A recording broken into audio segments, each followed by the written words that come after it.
It's New Year's Eve in the Hotel Mon Signor, and Ted the bellhop has to deal with a series of bizarre guests. Special guest Jason Torres joins us to chat about a missed opportunity with Madonna, hotels with medicine cabinets, and needles with hepatitis C. Then we find out if 4 Rooms stands the test of time.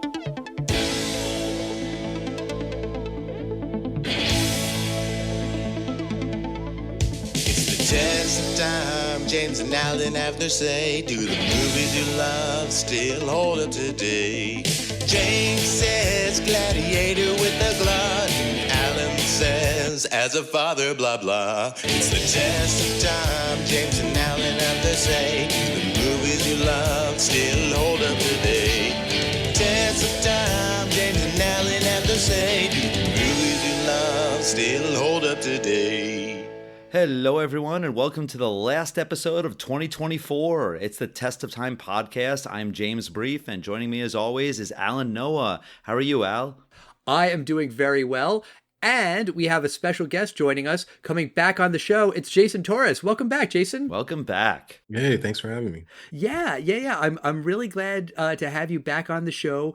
You texted me, you asked to come back on, and you really wanted to come back on this episode, our New Year's Eve episode. Was it just a New Year's resolution that you made back in January, and you were like, oh shit, I got to get on this? Yeah, that and going to the gym. But I wanted something to make sense. I feel like every time I've come on, it was a good reason. You know, obviously the first time was the first time.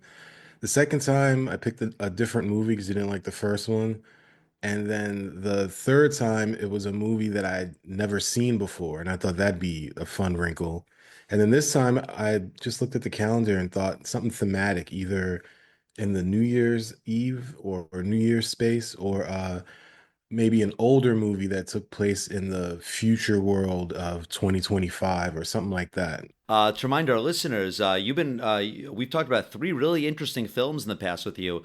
We talked about a movie called The Last Dragon, True Romance, and then Enemy of the State. This is a film I know that Alan and I had never seen before, 4 Rooms, the movie we're going to discuss today. So I was wondering what your history with this film was. I think this came out after Pulp Fiction, so Tarantino was a big star already, and I remember very vividly that the trailer was awesome. I don't know if you've seen it. Well, I know you don't really like trailers, but the trailer was really good, and I just never got around to seeing it. I did see one part of it. I can't remember where or why, but that the last bit I've seen. But today was the first time I've watched the entire movie from beginning to end. Yeah, and when you said that you wanted to do a New Year's Eve movie, I think the year we did 200 Cigarettes, I remember looking it up. What are New Year's Eve movies? And there's not a ton, but it was 200 Cigarettes and 4 Rooms, and I kind of forgot about it. I made a mental note at the time, lost that mental note, and then when you said, how about 4 Rooms? I was like, yeah, sure. And there is a connection to the second movie you joined us on, True Romance, because that movie was written by Quentin Tarantino, not directed. But this movie has 4 different segments with 4 different directors, and the last one is written and directed by Tarantino and stars him as well. But before we get into 4 Rooms, Jason, you were working on a podcast yourself, right? Why don't you tell our listeners about that? I write and produce on a show called Black Lit, and it's BLKLIT. You can find it wherever you find podcasts, and it's pretty cool. It's a newer show. I joined it recently. You know, if you're interested in learning more about Octavia Butler or Langston Hughes and their work, it's a fun narrative podcast with interviews with academics, and it's really cool. We're working on some other interesting ways to tackle those topics, and I was talking to Alan about it earlier, like pivoting into different things, since like the TV industry is in flux with all like the mergers and layoffs. So I've been doing a lot of like more stand-up, some live shows. My show that I've talked about on here a bunch of times, Hypothetical. I did that for the Baltimore Comedy Festival, and I'm turning that into a podcast. That's going to be my Nice. podcast, and I'm going to be releasing that at the end of January. Yeah, so just plugging along, still writing, producing, and excited to be in the podcast space with you guys. Nice. Well, if you're ever looking for a guest on Hypothetical, please hit me up. Oh yeah, yeah, for sure. I don't think I would be a very good guest on Blacklit. As a guy who is both white and not a reader, I would not be able to contribute very much there. But let's get into Four Rooms. This movie combines four short stories, all taking place on New Year's Eve at the fictional Hotel Mon Signor. The common element in each story is Ted the bellhop. First, there's a coven of witches in the honeymoon suite who are trying to resurrect their goddess, but they're missing one key ingredient, sperm. One of the witches seduces Ted, and the coven is able to complete their ritual. Next, Ted happens upon the wrong room, finding a woman held at gunpoint by her husband. But it's just a sexual game that the couple plays from time to time. Then, Ted is paid by a wealthy couple to watch their children, but it's not an easy babysitting job. The kids keep calling him and making annoying demands. Then they find a dead woman in their mattress, and when Ted returns to the room, a fire starts just as the parents return. Finally, Ted is beckoned to the penthouse, where a famous movie director invites Ted to be the referee in a twisted game. If one man is able to ignite his lighter 10 times in a row, he wins the director's car. If he loses, Ted has to chop off his pinky. It's just one night of four adventures in four rooms. So, James, when this movie came out in 1995, how did it do at the box office? Not so great, right? You're right. This film did not do very well at the box office. I mean, it only had a $4 million budget, which you could see. I mean, it's a kind of film that has four sets, maybe five. They probably borrowed, for those little interlude scenes. But the film came out on December 22nd, 1995, a week later wide. And it opened at number 21 and number 18 with $427 and $1.2 million, respectively. It only took in $4.5 million domestically. So it wasn't a major flop. It's not like they spent $20 million on this, but, it cost $4 million. It took in $4 million. I do remember specifically seeing this commercial. So they definitely had a marketing budget on this. So I don't know if you paid to watch this film, Al, or either of you paid to watch it from a rental service or something. Maybe it made another couple cents. No, I watched it on Hoopla. It was free. I know I watched it on Amazon. I rented it for I think $2.99. Oh, you guys got to get on Hoopla. Wait, what is that? An app? Yeah, it's a free streaming service. All you need is a library card. If you have a library card, you can get on there. And it's only random, obscure movies. But if you have a podcast where you talk about random, obscure movies from time to time, it does come in handy. But I think the best way to talk about this movie is kind of in order, doing each story at a time.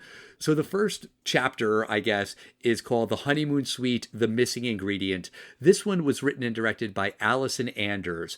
I don't know who she is. Like, I am not familiar with her. I clicked on her IMDb page and didn't recognize anything. Jason, do you know this director? No, I didn't. Okay. So it's about a coven, and they are doing this ritual. First off, Madonna is the leader of the coven, and it's kind of funny because the titular missing ingredient is sperm, and the witch who was supposed to get the sperm didn't because she got so into the blowjob that she swallowed. And this character is not played by Madonna, but isn't that kind of like the conversation at the beginning of Reservoir Dogs, written by Tarantino, starring Tim Roth, where they're talking about Madonna giving lots of blowjobs? I don't know if Madonna encountered Quentin Tarantino on set because he didn't direct this segment, but you could imagine there maybe being a friendly conversation or an awkward conversation about that, depending. Or at the very least, it's a huge missed opportunity, right? Because it would have been a funny piece of trivia had they done that, and you could point back to Reservoir Dogs and Tarantino and Madonna. You could have had a lot of fun with that, even if it was just a wink to a super fan. Yeah. But it's a perfect way to start a movie that would later be filled with missed opportunities. That is a very, very good way of describing it. The one witch played by Ione Skye was supposed to bring the sperm, and, she didn't. They also order a lot of room service for weird things like liver and salt and stuff. Did I miss it? Do they use that stuff in the ritual, or is it all just the stuff that they brought, like the year's worth of tears and the sweat from the thighs? Because if they needed that stuff for the ritual, I would think plan ahead, go to a butcher, like pick up the liver Mhm. that you need. Don't just hope that the hotel room service would have it, right? Yeah. I mean, there's all kinds of ways to think about it because one, there was already kind of a brew there when they added the other things. So presumably there was something that was making that blue. Eye of Newt, I bet. Yeah. Yeah, that kind of stuff. My headcanon is that liver can be a little bit old and you can prepare for that, whereas sperm, you probably need it somewhat fresh.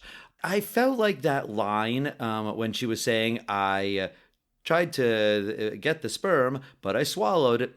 Maybe a movie theater laughed, but it wasn't as funny as it wanted to be. Yeah, I feel the same way. Like, even the fact that they needed sperm, and then, well, first we skipped that there was some sort of pep talk before it all started, right? With Ted Yeah. gets a pep talk from whoever, and part of it is keep it in your pants. And Yeah. then immediately he's faced with a situation that's like sexual, which immediately I was like, oh, I guess he's gonna get a bunch of advice and it's gonna play out throughout all the rooms, Like, so I'm kind of bracing for that, but it doesn't happen. And then I just figured they need sperm. They're gonna seduce this guy to have like an off-camera sex scene. It's a little bit lazy. I think it would have been funnier if like they needed sweat and then like they create a situation where they scare the shit out of him, or I don't know. It could have been something more playful. It was a little bit like on the nose. You know what I mean? Yes, that's a great way of putting it. It's so straightforward that it's frustratingly straightforward. These witches are going to do a ritual and they need sperm. One of them has sex with the bellhop. They have the sperm and then they do the ritual. They bring this woman, Diana, back to life and then it ends. Yeah, we don't see her again. Yeah, I was totally expecting that. Of like, oh, this Diana person, we're gonna see her again later in the movie. This is gonna Yeah. be important later, and nope, that is the beginning, middle, and end. This story is lame. Like it's just Yeah, lame. It's not sexy. It could be. I mean, there's beautiful women dancing around topless. Sure, I like sure. that. No complaints. But it's so bizarre. I recently watched Agatha All Along with my daughter. We loved it. I love a good story about witches and covens doing cool shit. But this isn't cool shit. This is just, oh, we need sperm, so we have sex with this guy. The end. There's a part where Ted the busboy, I don't remember, he gets knocked out or something, but he's literally having the cartoon little stars or birds dancing around Hmm. his head, like when you're knocked out in a Bugs Bunny Yeah. cartoon. It's the love spell. Yeah, the love spell. If you're gonna go in this sci-fi or not sci-fi fantasy element, nothing else in the movie goes there. So, like you said, there was going to be a callback to this woman later. There's no callback to even this genre breaking. And this is the first film of the short film. So I thought this was going to be an entirely almost like a science fiction hotel. And every room is going to be a different wacky Twilight Zone episode. That would have been awesome. Yeah, that would have been cool. I just wish that the witches themselves, actually, you have like 5 women or so, and I wish they just had a little personality. Like they could have all brought the tears and then they brought the other ingredients. And she goes, yep, I brought the sperm. I got it. Okay, where is it? Yeah, I have it. I swallowed it. I brought it here. You idiot. Like she doesn't know. You could have had some reason. Now they got to get it out. These witches were all kind of interchangeable. They could have been a leader and a dumb one and an evil one. And oh, yeah, seduce him. Who cares? And it wasn't terrible. But for me, this wasn't the best start of the film. Yeah, I agree. It was a weird way to start, and it was like loaded with potential where it's like Yeah. it let you down pretty quickly. Like immediately you have Madonna in the lobby, she's checking in. First you're like, oh cool, Madonna. And then there's a little bit of a dynamic with the witch that she was with, where it's like you're not, she goes, you're not my mom, and she goes, yes, I am. I'm like, that's kind of interesting. What's happening here? And then immediately it's just like, I don't know, they didn't have any personality. Tim Roth was so annoying. Yeah. I don't know what he was doing, but like his character was so bizarre. Well, like when he first walks in and he sees Ione Sky and she's upset and she's half naked and he takes off his jacket. And at first I was like, oh God, is he just going right for sex because she's Hmm. half naked? And no, he puts the jacket on her. And I was Hmm. like, oh, that's sweet. You know, like Yeah. he's covering her up. He's being nice. I think Madonna says, we'll give you $50 if you can make her smile. And then he starts doing like funny voices. Like he's trying to literally make her smile. And then she Mhm. has to say, no, no, that's not what they meant. So at first, he's at least a nice guy. I appreciate that he's just trying to be a good bellhop and do what is asked of him. And yeah, he'll take that $50 tip if he can get it. Like you said, the old bellhop who gives him the advice to keep it in his pants, he doesn't just whip it out of his pants. She has Mhm. to do this enchanting spell on him with the cheesy cartoon sound effects and you know hearts and laser eyes whatever just to make him have sex with her. So I don't think he's interesting in this part of the movie, but he's not a bad guy either. For his first day of work, it would have been really easy to do a thing where he needs X amount of money. That's why he Yeah. can't quit. Because there were so many reasons for him to just be like, I'm out of here. It's his first day. It's like I'm quitting. It should have been like a ticker on the screen, like counting up, like he Yeah. needs $1,500 or he's, gonna get evicted or something. Yeah, I was definitely thinking the same thing. He keeps taking these tips. If we knew that he desperately needed the money for something, that would help. All right, so let's move on to the second segment, Room 404, The Wrong Man. This one is written and directed by Alexandre Rockwell. Also, don't know him, not familiar with his work. The segment stars Jennifer Beals, who we saw in Flashdance, and was married to Alexandre Rockwell. They later divorced, but at the time they were married. And it stars David Proval. Jason, when you see this guy who plays Siegfried in this part of the movie, what do you think of? What role? Oh man, am I about to fail a quiz? No, no, no, not a quiz, not a quiz. For me, it's Richie Aprile from The Sopranos. Yeah, yeah, That was the answer I was getting at, that everybody in the world would say Richie Aprile from The Sopranos. I think of Richie Aprile second. First, I think of him in UHF, where he was just one of the hired goons who threatened Stanley Spadowski. Nobody else on the planet would make that connection, except maybe your sister Joanna. yeah. But I'll show my ignorance here. Is this cuckolding? Is that what this is that we see in this segment where like the husband wants to be humiliated by the thought of his wife having sex with another man? A cuckold, I think, is the guy who watches his mate have sex with another person. It's probably in the realm of cuckold fantasies, but or maybe a humiliation kink or something like that. But either way, this was like way before these things were even Right, a little labeled. bit mainstream. So I couldn't understand what was going on for a while. I didn't know what was happening, I'll be honest. This was probably my least favorite of the four. You got David Proval, who is a well-cast guy for a scary guy with a gun. I think he plays this guy very well. Jennifer Beals is beautiful, so she plays this beautiful damsel in distress tied up. I thought the premise was very intriguing. I think I have to admit I'm a little disappointed it turned out to be a sex game in the end. I kind of wanted it to be more of a hostage situation, that maybe the busboy saves the day in the end through some wacky, he trips and, is somehow he saves the day. That's what I thought it was going to be. He unties her at one point and then she does the typical hostage thing where she's like, quick, tie me back up before he comes back or he'll know that you untied me. But this is all part of the sexual game. I'm just a little disappointed. I wish it was something a little bit juicier. I found it a little bit more intriguing than the first film. I would probably agree with you, James. I think that the first two are both pretty bad. Maybe this one's a little bit more interesting. But yeah, once it turns out to just be the sex game, I was like, oh, okay.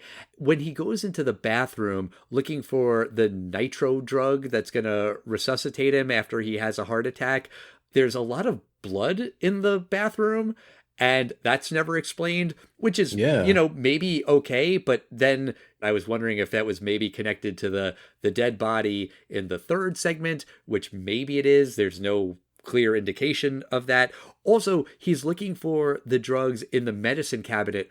What the fuck kind of hotel has a medicine cabinet? Like That's that's true. not a That's true. thing. No. It would be so easy to forget all your stuff if you had a slide away medicine cabinet, and this poor hotel would have to mail out so much expensive makeup to people.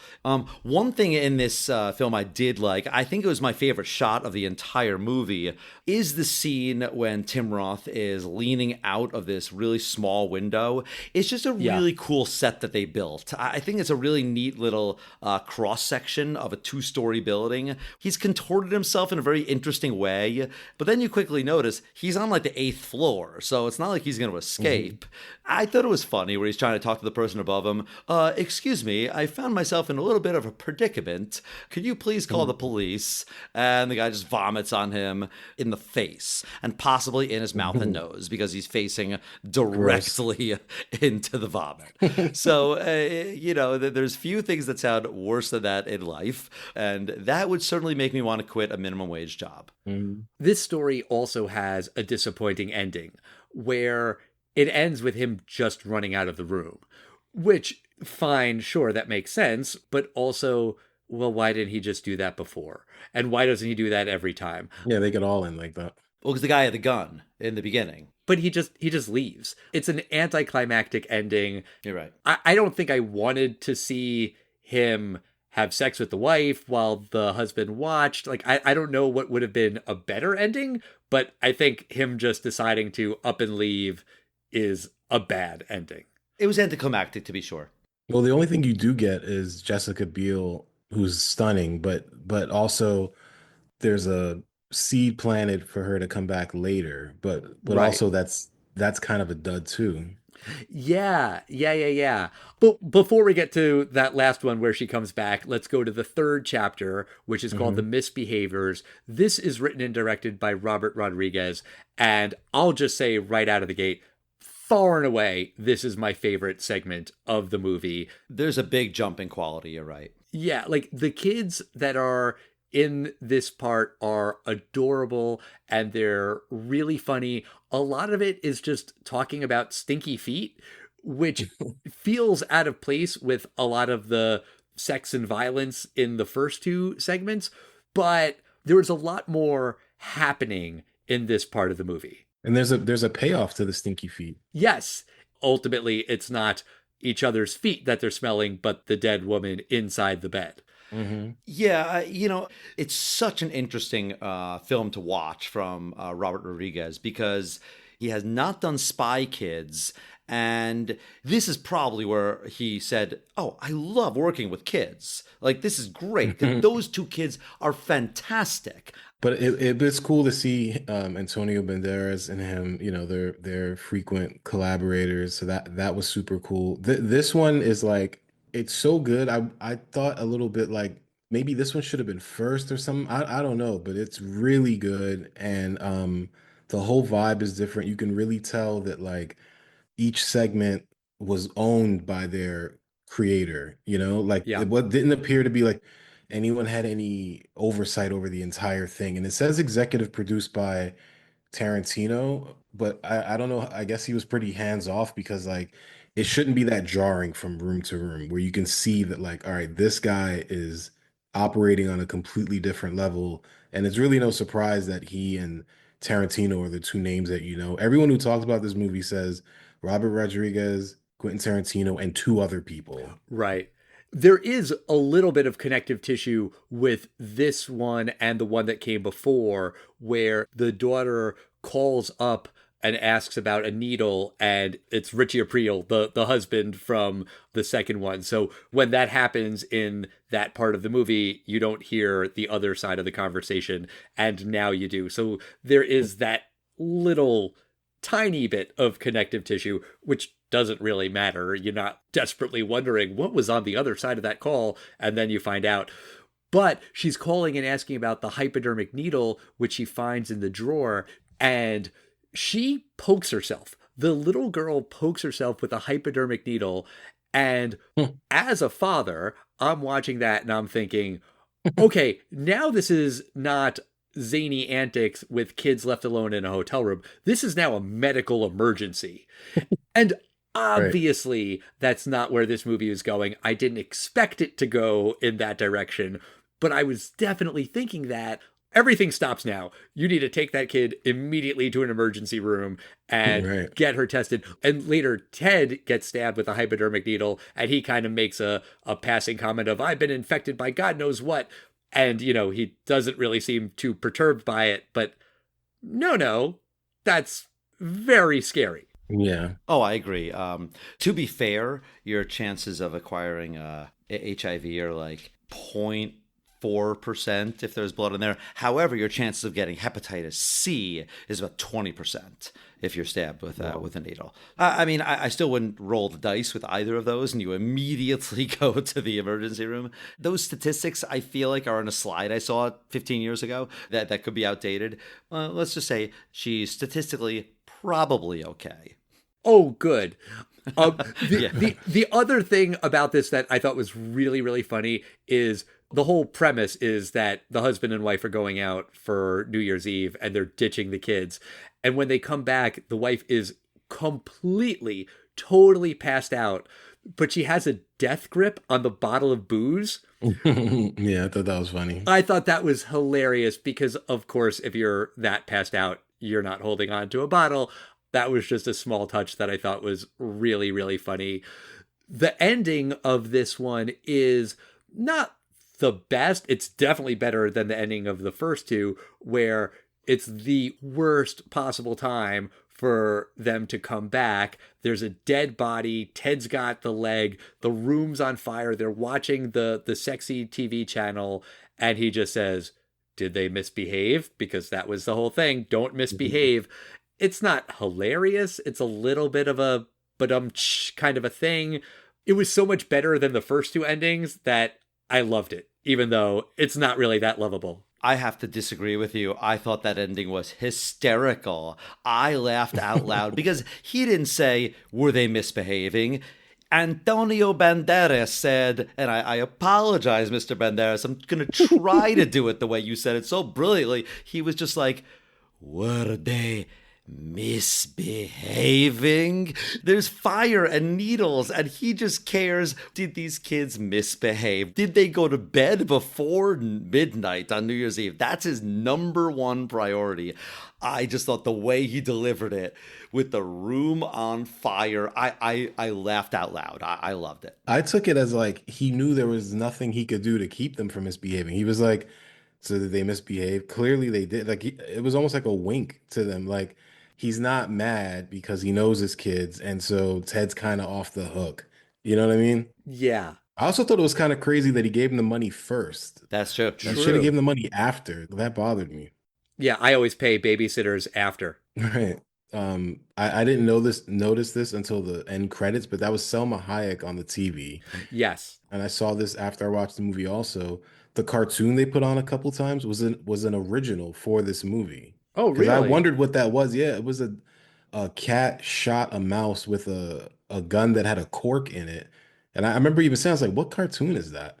And because it Interesting. looked like Jerry, but the cat didn't look like Tom. And I didn't pay too much attention, but afterwards, when I kind of was looking up little things about the movie, I saw that was an original. So this episode's packed. You know, you got the fire, you got the effects, you got original cartoons, you got Salma Hayek, you got Banderas. Like it was stacked, and congrats to a lengthy career that was born out of this.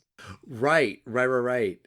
So then Ted leaves this room and doesn't call the police because of the dead body. He calls his boss. His boss is played by Kathy Griffin, who is funny, but she's not funny in this movie. The funny conversation is what he has with Marissa Tomei, where she is really fucking high and she's just asking him about his night. And I love this part. That was really funny. Hmm. I'm such a nerd, but I kept wondering, what is that game they're playing? And I did have to look it up. Apparently, it's Rambo 3 on the Genesis. But this is the kind of thing I think is a real cool thing. There's two women playing video games. Video games are usually either a male thing, or if a woman's playing it, then she's a gamer and it's a whole thing. They don't make any reference to it at all. And I just like the fact that it's a girls' night out and they're just playing on Genesis. It's a Miramax film, so this reminded me a lot of the scene in Swingers when there's just a bunch of guys, but that's a little more stereotypical that those guys were playing Sega Genesis. I really like that these women are playing, not just the two women playing, all four women are watching this screen. So Yeah, that was funny. that was a small part for me that I really liked in this. I thought it was a part of the small segment. Bravo to whoever directed this little intersegment. Who I don't know who we give credit to that. I'm not sure if this counts as the fourth segment, but the fourth segment is Penthouse, The Man from Hollywood. This one is written and directed by Quentin Tarantino and stars Quentin Tarantino as a famous Hollywood big shot, which I immediately rolled my eyes at. I was like, of course, Tarantino casts himself as the star. I'm not the biggest Tarantino fan in general.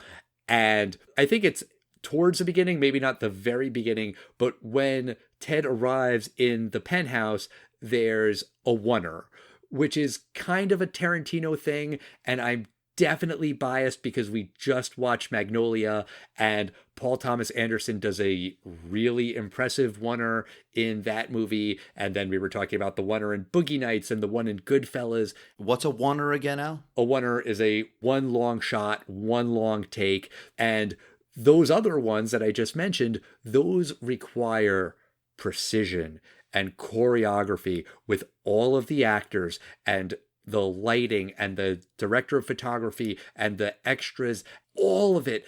And in this part of Four Rooms, it's hard for the actors who have to memorize their lines and deliver their lines perfectly. That's not nothing. But for the cameraman, it's just walking into the room, spinning around once or twice. It's not that impressive. To be honest, I didn't even notice it was a oneer. And you really notice it in those PTA films. I agree with you that there was an attempt at a cool oneer that didn't happen. But in general, it doesn't knock off the third story as the best, but it is way better than the other two, like obviously. But yeah, there's some fun stuff in here. I saw another factoid that because Bruce Willis did the movie for free, that's against the rules of the actors union. SAG. He's not credited. I was surprised to see him at first. Yeah, same. Yeah, because he's not credited in the beginning. Yeah, and it was cool seeing Bruce Willis, but I just got so bored by Tarantino's endless monologuing and pontificating about nothing. He's just going on and on about the Alfred Hitchcock Presents, which also he doesn't get the episode title right. He keeps calling it The Man from Rio, and apparently that episode is called something else, which seems un-Tarantino-like to get a detail like that wrong. But he also is just rambling for so long before you even get to that, and that's kind of my thing with Tarantino. That's why I'm not a big Tarantino fan, just because so much of it is just not just dialogue. Like, I like dialogue heavy movies and scenes, but it's just him rambling and just kind of showing off. I always just find him pretentious, like he's showing off his knowledge, and I don't care. So much of this was that. Did that bother you, Jason? Yeah, he's exhausting. And it's weird. I was annoyed that two of the four movies that I have picked, involve Tarantino, because I was like, I'm not a Tarantino guy like that. Like I respect him. I like Pulp Fiction. I like Reservoir Dogs. I haven't even seen Hateful Eight. I don't run and go see whatever he does. Same. I do want to see Hateful Eight. I keep saying I'm going to see it. There's a difference between liking Tarantino's films and being like a Tarantino bro. Yeah, I'm definitely not a Tarantino bro, at all. And it was funny because I know you can see this because you're a Norm Macdonald fan like I am. Yes. And It's like he's doing Norm's impression of him. It was awesome. Like I was like, that was probably the scene that gave birth to Norm's impression of him because Yeah. it's like he's doing that thing. It was great. Yes. And the other Norm MacDonald reference that I'm going to make, this entire segment, however long it is, 20-ish minutes, it's all set up for one punchline, which Yes. makes me think of Norm MacDonald's moth joke or Uh-huh. Astronaut Jones, which is one of my all-time favorite Hmm. Saturday Night Live skits that nobody knows. It's not super famous, but it's Tracy Morgan, and it's Yeah. all set up for one punchline. What's the punchline you're talking about here? The punchline is that they're going on and on and on about if he can flick the lighter on 10 times, and if he doesn't, he's going to lose his pinky. And standard Hollywood rules are that he would do it 9 times, really Yeah. ratchet up the tension, and then it's, does he do it, does he not on the 10th? But he misses on the very first attempt, That was awesome. and Ted immediately chops off his pinky. And that is the punchline. That's where the segment ends. That's where the movie ends. And of the four stories, this is the best ending by a long shot. I thought that was really, really funny. Yeah. I think I laughed out loud. I love that. I think the reason Norm MacDonald's moth joke and Astronaut Jones work better, in my opinion, is that they're shorter. It's like a 2.5 minute SNL skit. Maybe Norm MacDonald's joke is 5, 6 minutes, which is long, but this is 20 minutes of setup for the one punchline. That's still too long, but it is also a funny punchline. Same as you, Al. I laughed hysterical. I laughed out loud. The second short film in a row, I laughed out loud at the very end of the segment. When we mentioned the bloody clothing earlier, it reminded me that apparently, and you guys probably saw this too, that there was supposed to be a fifth room. Yes. Richard Linkletter was supposed to do the fifth one, but then he didn't. So I wonder if maybe they cut out some things that were going to connect to that, or. And also, here's the second thing: Roth was a last minute replacement, and that all the directors wrote their stories with Steve Buscemi in mind, who was supposed to be the bellboy. Now Oh. that would be a completely different movie. That's interesting because when I read that, I did think they're very different actors, but I was thinking, Buscemi and Tim Roth, both kind of 90s in that indie world. They were in all those Miramax films. Yeah. I wouldn't call myself a Tim Roth fan. I mean, I don't hate him, but I definitely like Steve Buscemi more. I feel like he would have brought more to it. I don't know what he was trying to channel, but it was I wasn't super into it. There's moments where he's really kind of cool. Like one of the times where he's on the phone, he sounds really cool. But the screaming, this like screeching thing that he would do, this panicky, it started to get on my nerves. But Yeah. all in all, he was one of my least favorite things about the movie. And I did like the last segment, the counting of the money. There's this last shot where there's like an aerial view of the situation, and the hatchet is up in the air. It looks like they're posing for a photo, and they slowly pan down, and then it's the countdown. Then it's like flick, chop, snatch, turn, walk. It's great. It's a great little sequence. That was a really cool way to end the movie.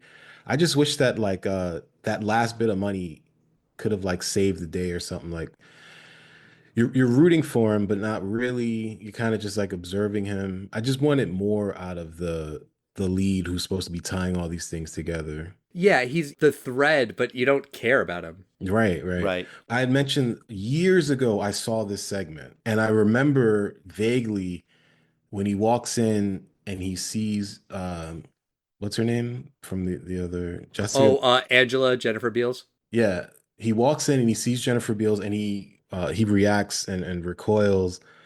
And I remember saying like, "Oh, cool, she was in another room. This is probably one of those movies where they all like interconnect and blah blah blah." And that, so I was kind of teed up for that, and it never happened. So it was like, I don't know, it was just kind of weird even seeing her in there. Yeah, there's no payoff. The only thing is, oh, it's her again. We remember her. Yeah, I wish there was more of that. That could have been really cool. Yeah. But Jason, let me ask you what you think about Four Rooms as a whole. Do you think the movie stands the test of time? I don't think it's a great movie. I think that there's two really good segments and two stinkers, and Tim Roth is super annoying. However, I think because it's an anthology, that to a degree it does stand the test of time because like it's kind of campy and it doesn't take itself too seriously. If you're the type of person who puts on content in your house because of a theme, whether that's like we'll even watch Thanksgiving episodes of The Simpsons in my house, like Nice. whatever the holiday is, it's like, oh, it's 4th of July, put on that 4th of July episode of Married with Children. Like if you're just in it for the date, then it's cool. And I'm gonna say it partially stands the test of time because people's attention span are so terrible now that like it's kind of like binging a show or like having like a movie marathon that isn't 8 hours long. You know what I mean? Like it's short, it's compact. Even the bad parts don't linger too long. I'm gonna say it's as good today as it was then, and it's never been great. So it's like I was even wondering how we were gonna rate it because it was such a stinker to begin with. It's not like, is this as good as we remember? I'm gonna say it's as bad as we remember, but it's interesting to see the beginning stages of Robert Rodriguez and to look back at some of that stuff, but it's as good as they said it was. So is that a yes? Sure. I'm gonna say yes. Weirdly, yes. Yes. That's a half-hearted yes. That's a yes with a shrug. Well, what is it? Short answer, yes with an if. Long answer, no with a but. I love that. All right, James, what do you got? Does the movie stand the test of time? I will say I highly recommend you go and watch the Robert Rodriguez sequence and the Quentin Tarantino sequence. A little less than the Robert Rodriguez, but Misbehavin' it's so good. Overall, because I don't want you to you have to go through two bad films, no, this anthology does not stand the test of time. It's really up there, the Robert Rodriguez sequence, but it's not enough to make someone watch, two other bad ones. So for me, it does not stand the test of time. What do you think, Al? I did not care for this movie. The first two segments are, I think, really, really bad. The third one's entertaining, and the fourth one, I laughed at the end and hated everything else. So, I mean, grand sum total, we're talking about 22 minutes of content that I liked in this whole thing. I didn't care for a large majority of it. And I kind of get your point, Jason, about, what about it doesn't stand the test of time. And I think you could make the argument that it's the first two segments because don't forget, Robert Rodriguez and Quentin Tarantino did another kind of anthology thing years later. They did Grindhouse, where there was only two movies and they were a lot longer. And that did a hell of a lot better than Four Rooms, I think. I don't know that it was a blockbuster hit. And honestly, I remember seeing that in the theater and liking the Robert Rodriguez one way more than I liked the Quentin Tarantino one. Again, I'm not a huge Tarantino fan. But the idea of taking different filmmakers and letting them play in one big sandbox and having there be some connective tissue, but not a lot. That's a cool idea. Like, I like that in principle, but I don't like Four Rooms. Honestly, I'm going to forget all of this. Like, I'm not going to remember any of this shit in a week or two. Like, if we made a bet where in a couple years, I had to tell you just a vague description of the four parts of this movie, or I'd lose my pinky, I'm walking out of that room with 9 fingers. Like, there's no way I'm going to remember any of this shit. And I'm fine with that. No, I do not think this movie stands the test of time. I'm still really glad that we got to hang out, Jason. Like, this is really cool. This conversation stands a test of time. Of course. We all led with it being a stinker. I'm stretching the definition of standing the test of time. It's not a great movie at all. That's fine. But Jason, thank you so much for coming back on the show. This was awesome. Yeah, thanks, man. It's always a pleasure. And I just want to say I'm one away now from five timers. I have an idea already. Oh, what is it? I've been watching Family Ties a lot recently. And Okay. remember Nick, the boyfriend on that Yeah, show? yeah, He was Mallory's Mallory's boyfriend. boyfriend. Do you remember that movie he was in? No, he was in a movie. Yes, he was in a movie. It's a weird romantic comedy with a lot of weird special effects. It's called My Demon Lover. Okay. Yeah, I want to do that movie because it's one of those movies that I rented all the time for some reason. This is like before Blockbuster, so like my little corner video place always had it. It's a really bizarre, weird movie, and I think it was supposed to launch him because he was sort of like the Fonzie on that show. He started to kind of steal the show. Oh yeah, he was really I think they funny. tried to make him into a movie star. That was it, and it didn't work. But yeah, it's a trip. I mean, you've got me with the title. That sounds amazing. Look, nobody else called dibs on My Demon Lover. Yeah, all right, cool. You've got it. Let's do that next year. Let's do that sometime in Yeah, 2025. I'll be a five timer. Very excited. I'll have to text you for your hoodie size, I guess. Thank you again for joining us, Jason. That's going to do it for us this year. We will come back next week in 2025 to talk about Hexed. James, have you ever seen the movie Hexed? No, I've never heard of this film. Okay, this is a movie that I was obsessed with as a teenage boy. I've been wanting to do this one for a while. So I hope you'll join us for that episode. In the meantime, we love hearing from you guys. We are at Test of Time Pod, Facebook, X, Instagram, and Threads. Hey, if you made a New Year's resolution to write reviews for podcasts, you can do that. Write us something nice on Apple Podcasts. We'll read it on a future episode. And we'll see you next year, everybody. We'll see you then.